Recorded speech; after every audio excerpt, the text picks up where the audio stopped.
So I was watching a couple really cool videos from CJam and Brian F, where they talked about ranked anxiety, and I guess this is a pretty common problem. I think anxiety is something that we all deal with, and it's something I've dealt with personally, right? So I want to share probably the most anxious moment I've ever had on stream. And I'm a pretty anxious person sometimes. Not all of it's captured on stream, right? I've been anxious, and I still get anxious before tournament, but I have ways to manage that much better than I did before. So this example, well, let me take you guys back. So I've been in the FGC for a while, about 10 years, and this is my first ever major, NEC 13. I got bodied round 2 of pools. I had to play Curious G second round. I got bodied. I was like happy I took a character. I got extremely bodied by Chris G. I ran all the way back in my pool to losers finals, where on my first major, I got to play on the big stage on Team Spooky stream, actually, against Shady K, who is a very strong Marvel player back then. And it's pretty close. It's very sloppy set. We're dropping a lot of stuff. I'm gonna spare you guys what that looks like, but I'll take you to the end. You know, I killed this first character. He killed my character. And then it's basically a scramble after this. I don't know why I did him. I was mashing throw like a scrub. I got lucky.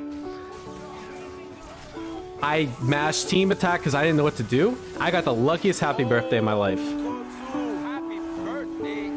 I did this combo. That combo doesn't even work half the time. I got super lucky. And I do the cringiest pop-off of my life. Yeah, it was definitely probably the cringiest pop-up of my life.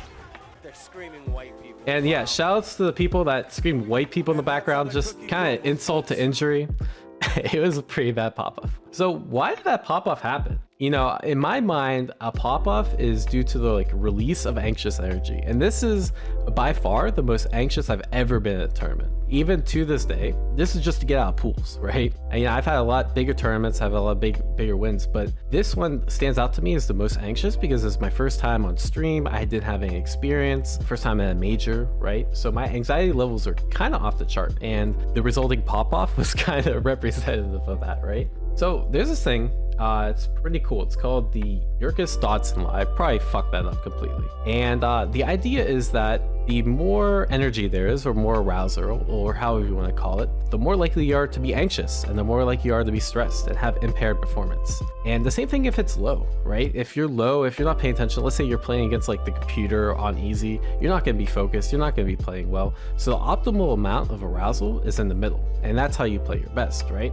But if it's too high, if it's the graph is too far to the right, so in my example, the graph was probably at the very end of the right, you're gonna play like crap, which I actually played like crap. I got super lucky. I should not have won. And the result of that, when I won, I had to release all that energy, right? So the question is, how do you reduce your anxiety? So I have a few different methods, right? I think one of the best things you can do is have a pre-performance routine. So if you have a pre-performance routine, you can channel that arousal and you can try to reduce it, right? You can try to reduce your excitement. So some of the things that I do, I focus on my breathing, try to calm myself down. If I'm really energetic, I can go for a walk, or I can go for a run, or back when offline tournaments were a thing, I would go for a walk around the venue just to get some clean air. Oftentimes I'll have notes to remind me of what I should be doing. When people say they have ranked anxiety, oftentimes that goes away. Currently I don't have any ranked anxiety. It's because, something like a tournament is that much more stressful, right? So if you have something that's more stressful and creates more energy within you,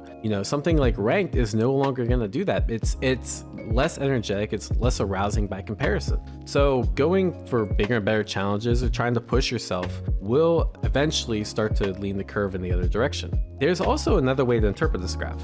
This is basically just another idea of the graph.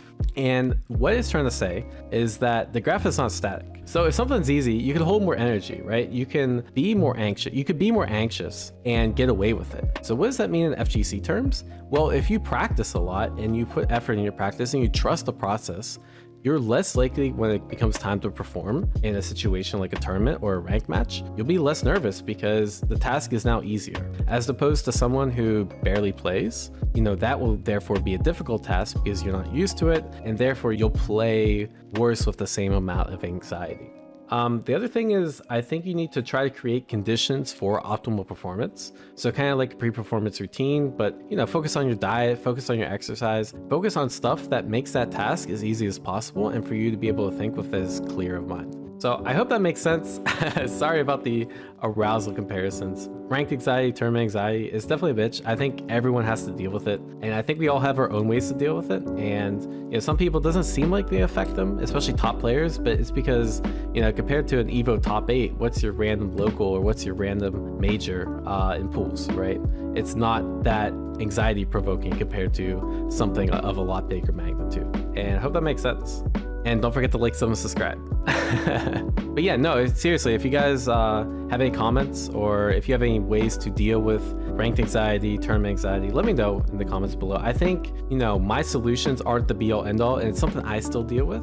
And I think finding your own solutions is the most important because not everyone's the same, and everyone's anxiety manifests in different ways, and everyone can manage their anxiety in different ways. So it's important to keep that in mind. The reason I think about this a lot, and the reason I think I try to push myself in FGC terms, is I think it applies to real life, right? If I have to play a tournament, if I have to play in a top 3 or top 8, there's ways to perform better, and those ways to perform better apply to giving a presentation in front of the board or having a crucial conversation with a coworker. I think there's real life benefit to this as well, which is why I try to kind of mingle the two together, Yeah, I think arousal was a pretty bad term. I should have found a graph that called it something else. But yeah, for the memes, we'll call it arousal. That's fine.